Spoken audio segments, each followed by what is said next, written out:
Hey, good people. It's been a minute. I took a week off from a video message. I did send out, though, information because I do have a new ebook store, a Finding Your Voice ebook store. So please make sure you go to kenyamjmusic.com.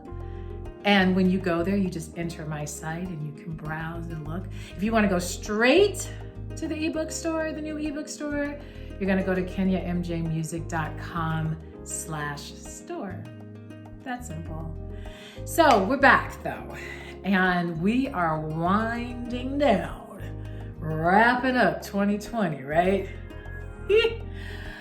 Well, I hope you do also recognize though that the magic dust, I don't know if January 1, 2021 is gonna just create this whole new wiping out of 2020. I think that 2020 truly made its place.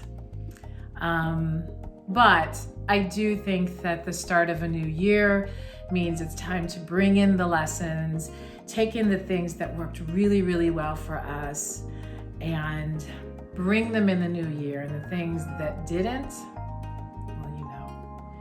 So, my question for you today is, what do you do when therapy's not enough?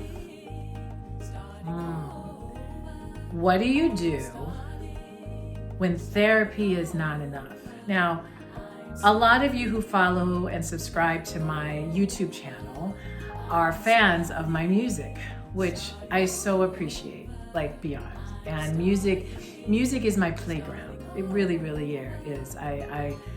I wouldn't be able to be myself without it. But another huge part of me, if you haven't guessed yet, is that I'm also a healer. And so I'm a certified health coach, and I also have a master's degree in counseling. So I'm kind of that weird brain that has like the academic side and the artsy side. And I do counseling daily with students. And it's one of the most gratifying things that I do. It really, really is. But it's been a very interesting time, I think, for therapists out here and for counselors out here and anybody who is in the helping professions, because we've never had to deal with mental health during a pandemic, at least in our generation, right? And so the needs of what people have right now and how people are coming to the table is very different than what we're used to. It's way more profound because there's so much more impacting. And on top of that, we as healers are going through the pandemic as well, right? So one of the biggest things about being an effective healer is to make sure that your cup is not too full and that you are open enough to be able to give.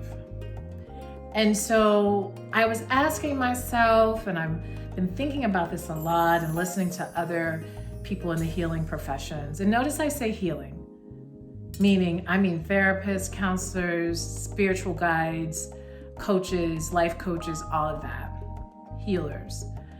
But what if therapy isn't enough? And this is how you can tell.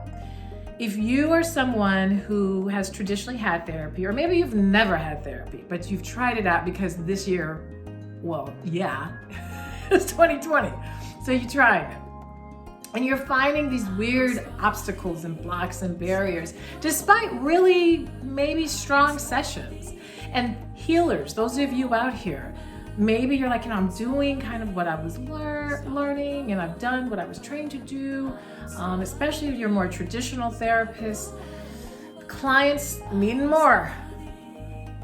Well, if there are barriers coming up despite getting the therapy and still attempting to move through, this may be a little controversial, what I'm about to say. And honestly, my messages may get even more controversial because we really got to roll up our sleeves, guys. We're really being called to roll up our sleeves in ways that we've never, ever done, if you haven't already noticed.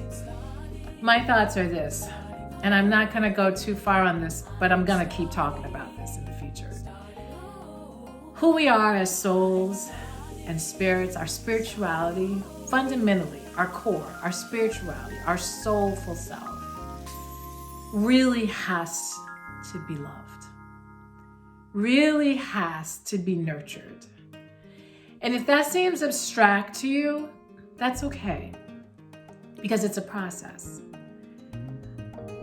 I personally have been on this journey of really understanding my soul and that energy in me. Like, I'm a healer, what's that about? Really trying to figure that out for over a decade, literally.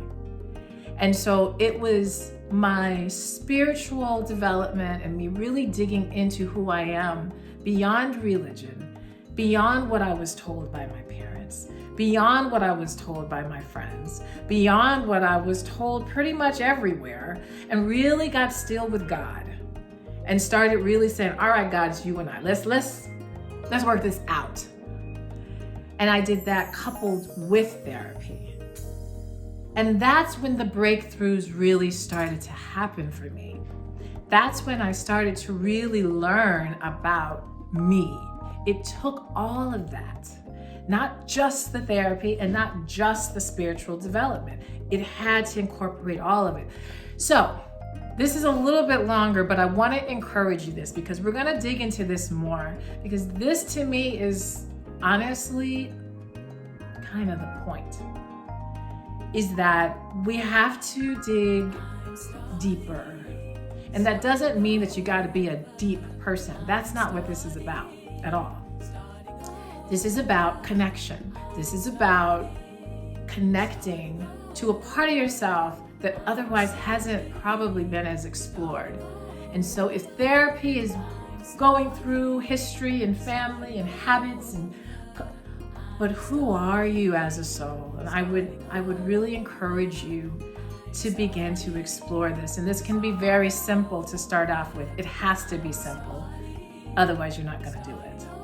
So it can be as simple as just beginning to journal, and not even journal all deep, like just writing bullets or points or whatever, or just reading books or listening to podcasts about spirituality, and just starting to get yourself familiar more with that vocabulary and that terminology. And then the beauty is you get to pick and choose. You don't have to just take everything everybody tells you, right? You get to start practicing discernment, which is one of the most critical skills you can have in this process. So I know this is a longer finding your voice message, but I think it's really important. And I think at this time, as we are approaching the holidays and things may be pushing us even more against the wall, if you're already on that spiritual journey, awesome. If you're on that spiritual journey but still feel like, this is a bit much, it is. But the journey is real, and you're a bit much, and that's a good thing. So think about it. We're gonna dive into this more through my book. Y'all know my book. I didn't bring my book until today. I didn't bring it today, but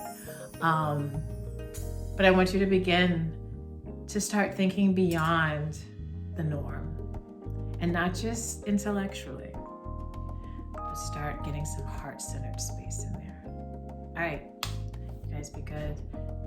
Be a blessing. Receive your blessings. Take care.